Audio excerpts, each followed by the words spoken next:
With New Year's resolutions, many of us will make a vow to eat healthier, and that's a good thing. But what about our beloved pup and their nutrition? Greetings, I'm naturopathic Dr. Dennis Black, and at Rough Greens, we're on a mission to provide better nutrition for dogs because, truthfully, all dog food is dead food, which is why we created Rough Greens in the first place. We bring their dead food back to life with live vitamins, minerals, probiotics, enzymes, omega oils, antioxidants, and so much more. All with our tasty formula that dogs love. You can improve your dog's coat, digestion, and energy, and have less vet bills in 2025. Bring in a new year and a new pet. Get a Jumpstart trial bag, normally $20. Get a 100% discount with promo code RUFF. You just cover the shipping. Bring your dog's food back to life. Get your free Jumpstart trial bag. Go to roughgreens.com. Use promo code RUFF. So good, your dog will ask for it by name. Rough Greens. Get this and get it straight. Crime is a sucker's road, and those who travel it wind up in the gut of the prison of the grave. There's no other end, but they never learn. From the pen of Raymond Chandler, outstanding author of crime fiction, comes his most famous character in The Adventures of Philip Marlowe.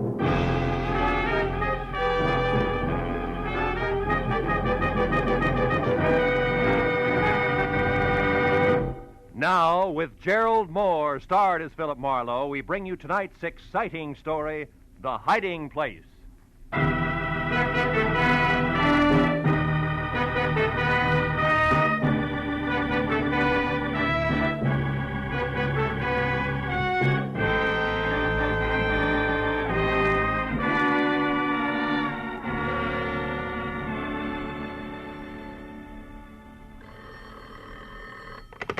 Mrs. Brown's gift shop. Oh, yes, Mr. Waltman. The bookends? Well, let me see now. That was the little Dutch figurines, wasn't it? The boy and the girl? All right, fine. Well, I'll have to... Oh. Hold the line a minute, Mr. Waltman. Mr. Marlowe, you're back. Yes, Mrs. Bryant. Did you find him, Mr. Marlowe? Did you find Chipper? Chipper is dead, Mrs. Bryant. Oh, Take it easy, Mrs. Bryant. Maybe you better sit down here. No. I'm all right. There's a customer waiting on the phone. I'll finish that. Then I want you to tell me everything you found out about my son. Sure. I'll only be a moment. As Martha Bryant went to the telephone, I braced myself for the story I had to tell her.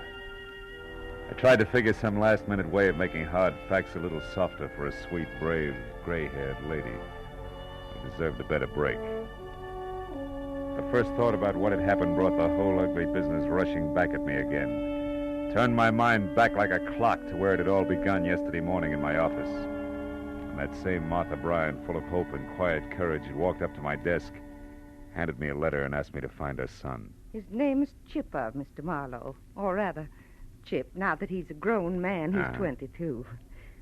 He left suddenly without a word 6 months ago. Oh. I've heard nothing until this morning when that letter they addressed to Chip came in the mail. Postmark St. Louis Obispo.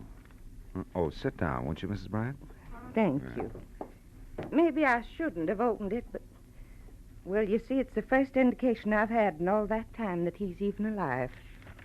Read it.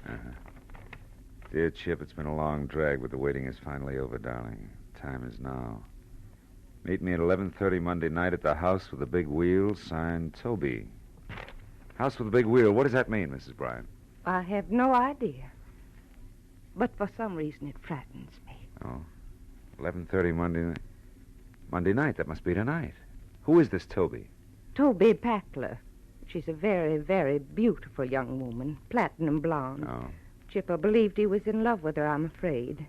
Oh, please don't misunderstand me, Mr. Marlowe. I'm not a possessive mother. I knew I'd give Chipper up someday, only I hoped it would be to a nice, sincere girl. Toby Packler isn't? Well, she's much too fast. The kind who uses too much mascara and wears things like those little anklet chains they call slave bracelets. I tried to find her after Chip left, but she was gone, too. Oh. Tell me, did you and your son argue about Toby, Mrs. Bryant? No. I only saw her once.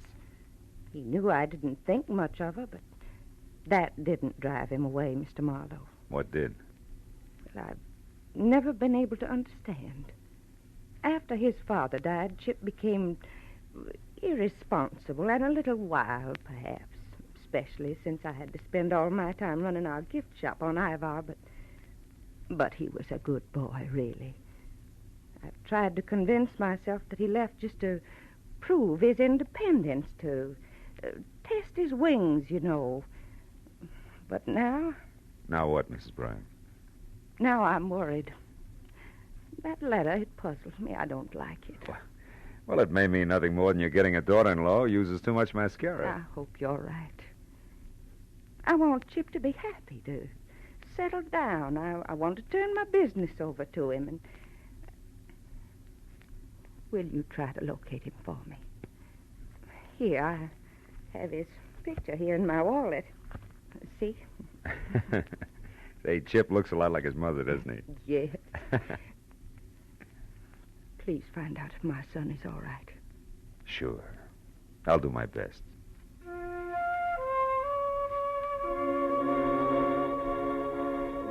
From my office window, I watched her leave the building.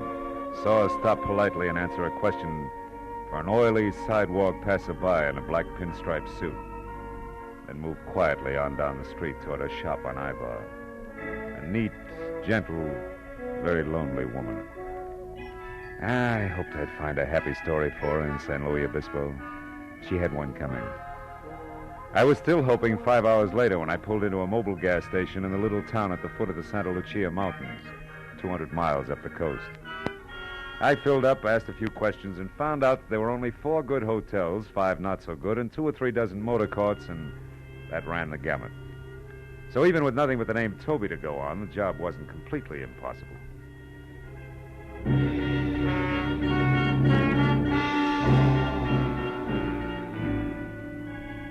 By the time I'd worked my way down into the motor carts, the sun was sneaking off between the rocky hills toward the ocean, and I was still collecting negative answers. Until I tried a mirrored neon combination bar, restaurant, and motel called Pinky's on the north edge of town. Sorry, mister. No Toby Packler registered here. Now, wait a minute. Are you sure? She's a lovely platinum blonde about... About what? Huh? Well, never mind. Skip it, Pinky. Maybe this is better. When I glanced across the lobby at the bar, I'd caught a man watching me. He was the same oily character in a black pinstripe suit that I'd seen stop Mrs. Bryant on the street outside my office back in L.A. He ducked away, and I beat it into a bar. Just in time to see him slip out a side door. So I followed him. Outside, a gravel path wormed through a grove of dejected pepper trees. Wound up in a lonely walled patio, and when I got there, Oily was out of sight. The reason was simple. The nose of his gun in my back said he was behind me. Don't move, Marlowe. Well, name and all. Yeah, sure.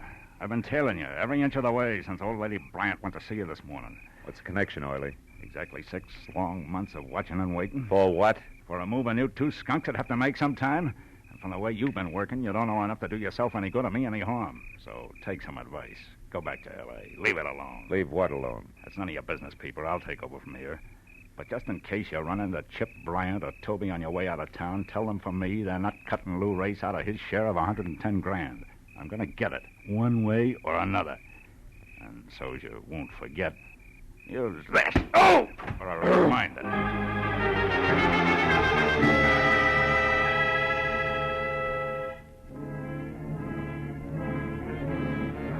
When the brick floor of the patio finally stopped pushing, I was alone.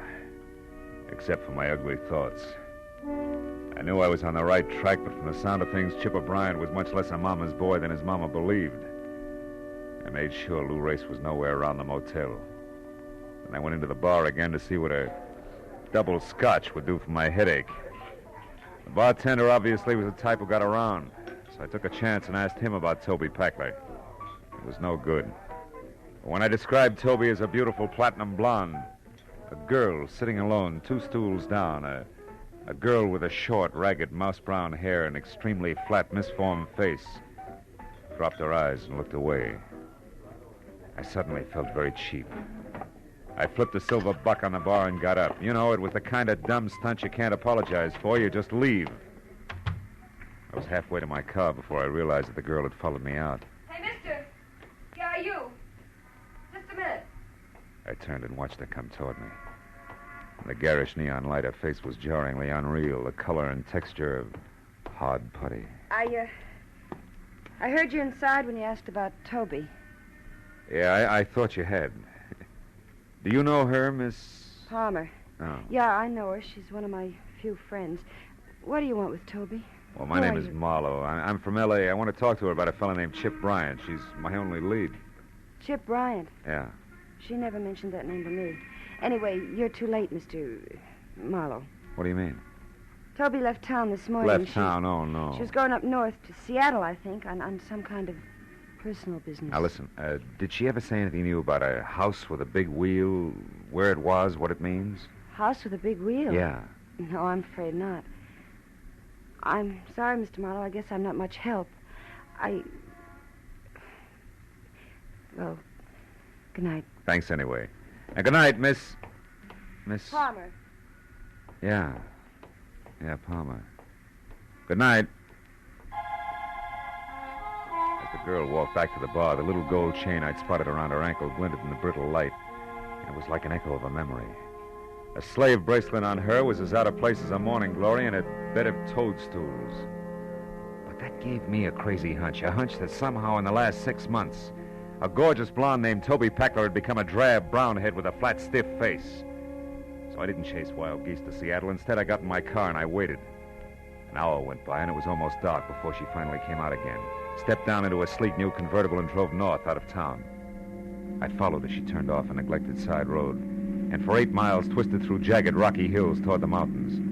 Then suddenly, from the crest of a small rise, I saw what she'd been heading for. An old stone house squatting in a grove of eucalyptus trees. The girl I figured to be Toby Packler had slowed almost to a stop. I watched her creep along until she was out of sight. And I got out of my car and I went down for a closer look. Round, brown shingled cupolas reared proudly out of choking overgrowth, and on a huge rusty iron gate in front was the name Escobar. But in the trees behind the house I saw more. Turning slowly in the stream, there was a giant water wheel. A big wheel. I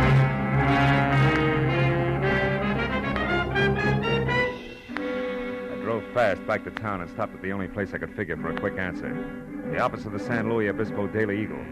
The night editor was strictly old school, from green eye shade to sleeve garters, but still very much on the ball. So, you want to see the issues of exactly 6 months ago, you say? Yeah. That'd be November. About the 8th, 9th, and 10th. Here you are, son. Help yourself. Thanks a lot. If I'm right, this ought to cinch it. Careful there. Don't rip those copies. Say, by the way, what story are you looking for? Oh, small something on a party named Toby Packler. It's not here. Wait a minute, maybe it'll be in...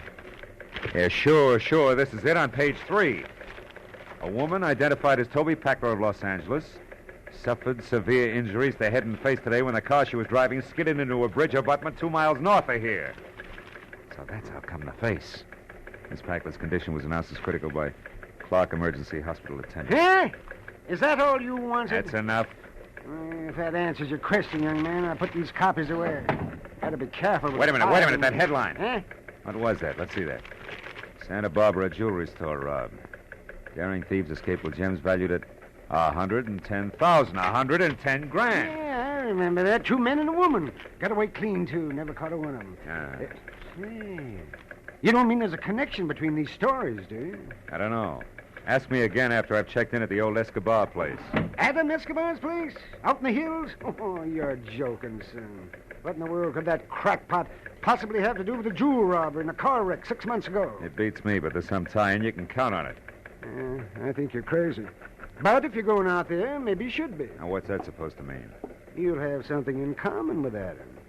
He's lived in his own private dream world for so long, he's forgotten what the real world's all about. Goodbye, son. I'll see you later. I hope.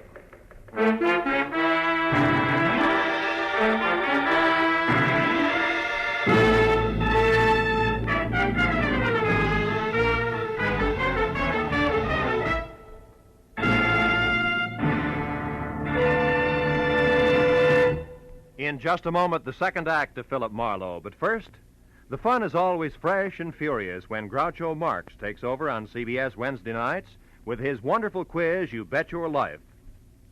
Groucho, the master of ad-lib, teams up pairs of opposites and then goes to work with his quips and questions. Very, very solid with laughter, this Groucho Marx show.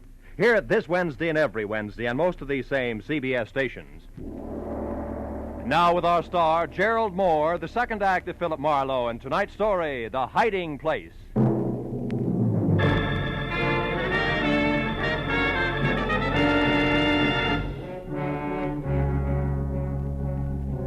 From the road, I had thought of Adam Escobar's place as just another 100-year country home. You know the kind, big, aloof, wrinkled, like an aging nobleman who had retired long ago with his memories. But now that I was there and at the rusted iron gate that resented my intrusion out loud, I changed my mind. I saw now it had to be a degenerate nobleman. Also, the nobleman had to be flat broke. I saw it everywhere. The name Escobar on the gate in copper lettering had turned a sickly, spotted green. The scuffed, faded family crest inlaid in tile in the cement walk was cracked and crumbled. The exquisite stained glass door was cracked all the way down the middle. Only the engraved card in the slot under the knocker that said Adam Escobar, Esquire, was neat and new. The landed gentry's last-ditch stand. I was about to knock when... You need not bother knocking, sir. I saw you coming up the walk. I am Adam Escobar. He was a small, slight man of maybe 60-plus with a large head held high in spite of the frayed cuffs, patent leather slippers that were cracked and peeling. I introduced myself, then followed him into a musty living room. There, Wiley apologized for no longer having any servants and poured us each some brandy from a cut-glass decanter. I told him all about my search for Chip Bryant, complete with Toby and Lou Race. Frankly, Mr. Marlowe, I am puzzled. Your drink, sir. Oh. Confused. What does all this have to do with me? Well, maybe nothing, Mr. Escobar, but the only guess around is that the jewels were hidden here on your property. The house with the big water wheel the night of the robbery 6 months ago. But why? For what reason, sir? The police? Oh, probably. Trio wouldn't want to be picked up with the stuff on him. Salud. Under yours, sir. Thank you. Then, Mr. Marlowe, soon after they did that, hid the jewels, I mean, the girl, the one with the injured face, had that accident. Those are the circumstances. Oh, more or less. And if I've added right, company's coming by 11:30. It's 10:30 now. It might be a good idea if you left the home grounds for a while. Me? Leave my own home because of some thieves, because of three common degenerates? Mr. Escobar, it's that or the police, and I'd rather not have them in it for a while. I still owe my client the slight benefit of the doubt that's left. You think I am afraid? Is that what you are trying to say? No, of course not. But I don't see why you should stick your neck out. These people have nothing to do with you. You are wrong, sir. Every honest man has something to do with every criminal. His duty. I know that now, Mr. Marlowe. If I had known it many years ago, I might still have both my wealth and my property intact. Well, okay. Who knows, when I come back, it may be... Come back? But where are you going, sir? Into town. I'd still like to catch up to Chip Bryant before the reunion. I don't think there's going to be the time or place for conversation. Conversation? With that Bryant hoodlum? About what, sir?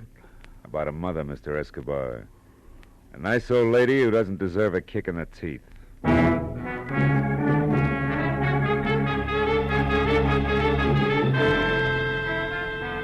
Back in San Luis Obispo, I returned to the missing person door-to-door canvass for the third time that night.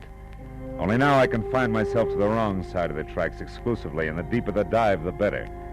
I didn't figure that Chip Bryant would show anywhere else. And after a half a dozen quick stops, number 7 proved lucky. It was a cramped, greasy bar with a sawdust and cigarette butt floor and a single customer.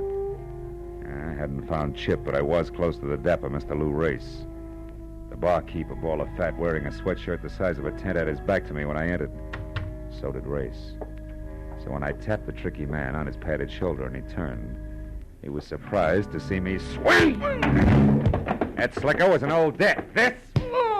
Just in case the cat got your tongue. Now get up! Get ready to answer a few simple questions. Hey, what do you think you're doing? You're Buster much able. I'll pay you for it, and unless you want to be up to your rolling chins in trouble with the law, Junior, don't try to help the clientele. The cops? Oh, okay. Why didn't you say so? I don't know nothing about this guy. And I don't know enough. Now, come on, Race, you talk or eat sawdust. Which? No. I'll tell you. What do you want? One, you, Chip Bryan, and Toby Packler stuck up that Santa Barbara jewelry store 6 months ago, right? Yeah, we did it.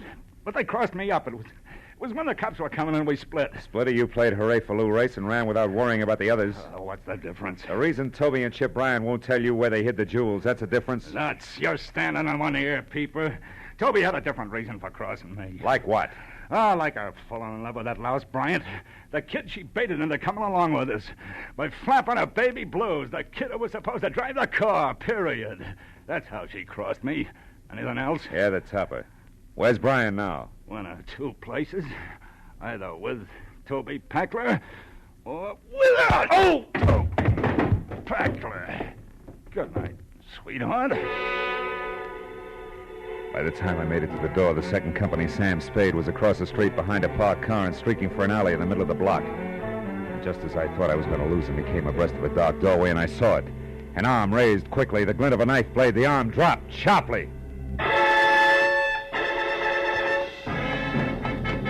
Whoever had done it slid away in the dark as suddenly as he appeared.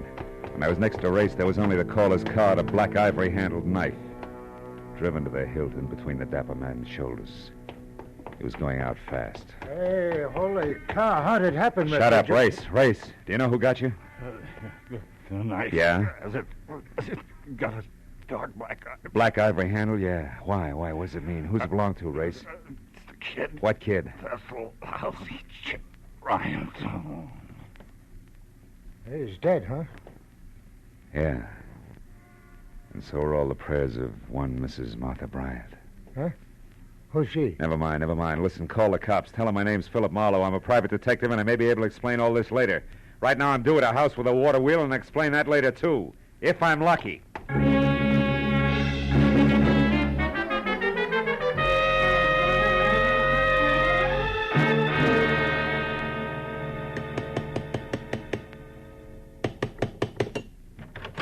Oh, Mr. Marlowe, I'm glad you're here, sir. It is almost 11:30. I know. Have you seen anyone, Mr. Escobar? No, sir, and I have been watching very closely. Good. And in readiness, my father owned this pistol. Oh, well, I hope it's been oiled since. Now, look, I didn't locate Chip right... Hey, wait a minute. Isn't that a car there turning off the road without any lights on? Yes, and going along the side of my property line, back to the water wheel. It is a woman, Mr. Marlowe. Yeah, no doubt, named Tony Packler. Now, look, you stay here, Mr. Escobar, and keep that blunderbuss ready. Don't forget Chip Bryant's due out here, too, and he's a killer. Keep your eyes open. We'll stand a better chance meeting him one at a time.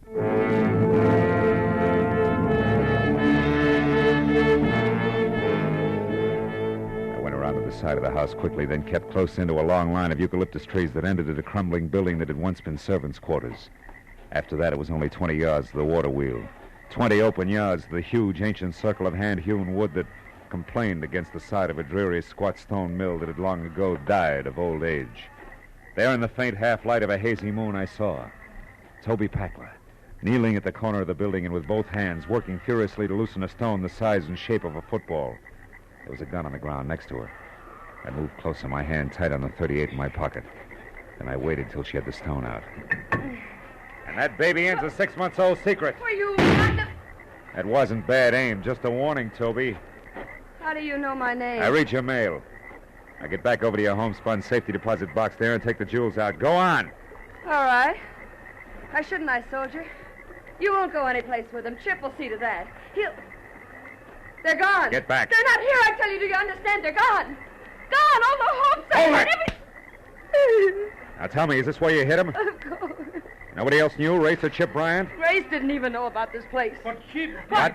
And don't dare move, Mr. Marlowe. Now, drop your gun. Do it!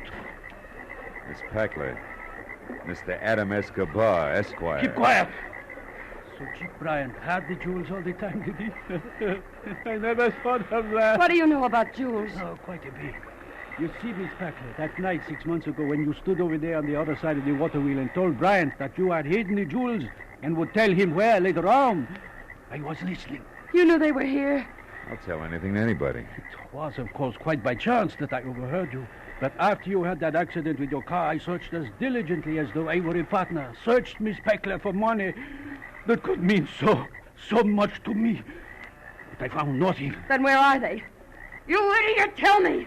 Where are they, do you know? Now that I see this hiding place, yes. It was where Chip Bryan stood. Therefore the jewels are no doubt buried. What do you mean? I think, Toby, that he killed Chip Bryan almost 6 months ago and that he buried him here on these grounds without knowing that Chip had already found the jewels. What? Chip? Dead? Quite dead. I killed him 2 days after your accident. I found him searching for the jewels. No. No, you're lying. Chip was supposed to go back to Los Angeles and wait until I was well. Wait for my letter. He didn't, Toby. He came out here, found the jewels, and was killed by our host. No wonder I couldn't find them these months that I've searched day in and day out. Scratched and dog and cold and in rain by sun and by dark. No wonder I buried them with him. Yeah, but you didn't bury his knife, did you? That you kept and used on Lou Race tonight. Exactly. Why, you... back, Miss Peckler. Why? So you can shoot me, then him? Or so that if I'm very lucky, I can run away to live some more? Toby, don't. Live with a smashed, ugly face? Peckler, What have I got to lose? You've been warned. My pretty face is Don't gone. take another step. The man I love is Don't. gone. I And soon said the jewels too. Ah! Escobar. Turn around. Point that gun at me.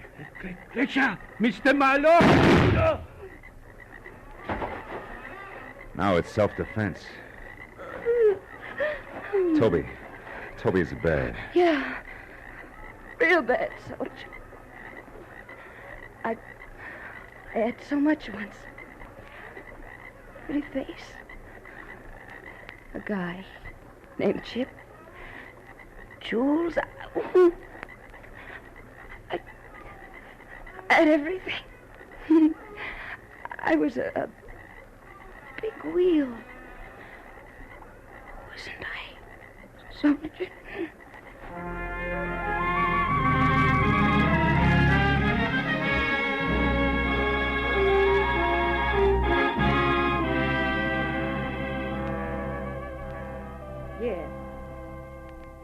Yes, Mr. Altman, the bookends will be sent out to you this afternoon at the latest. Thank you for calling. Goodbye. I'm sorry to have kept you, Mr. Marlowe. Well, it may be hard for you to believe, but in the minute I was on the phone, and even while I talked, I think I saw Chipper's whole life before me. I know what you mean. Well, Mrs. Bryant, I found out that your son, Chip... Yes. You found out what? Mr. Marlowe, what are you staring at? Oh, that showcase there. Oh. Our Mother's Day display. It's attractive, isn't it? Yeah. Yeah, very. Mrs. Bryant, Chip was killed in a storm at sea a week after you saw him. It was off San Francisco. His body was never recovered. I was told that he was on his way to a new job in Canada at the time. And incidentally, that letter from San Luis Obispo, that was all a mistake. That girl never saw Chip again.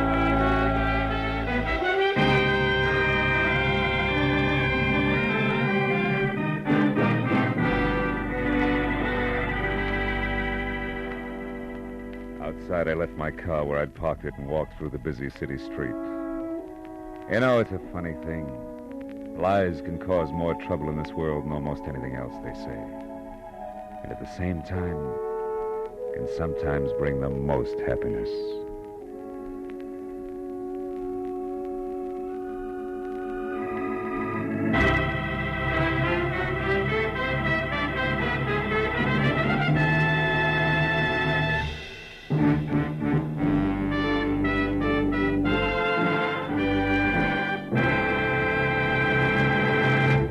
The Adventures of Philip Marlowe, bringing you Raymond Chandler's most famous character, star Gerald Moore, are produced and written by Norman MacDonald and written for radio by Robert Mitchell and Gene Levitt.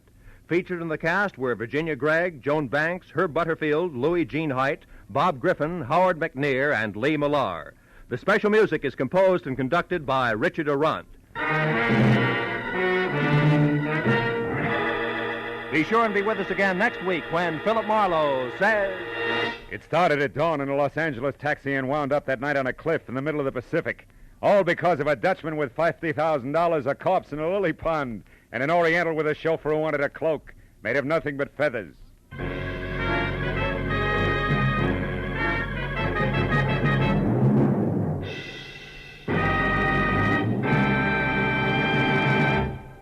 This is CBS, the Columbia Broadcasting System.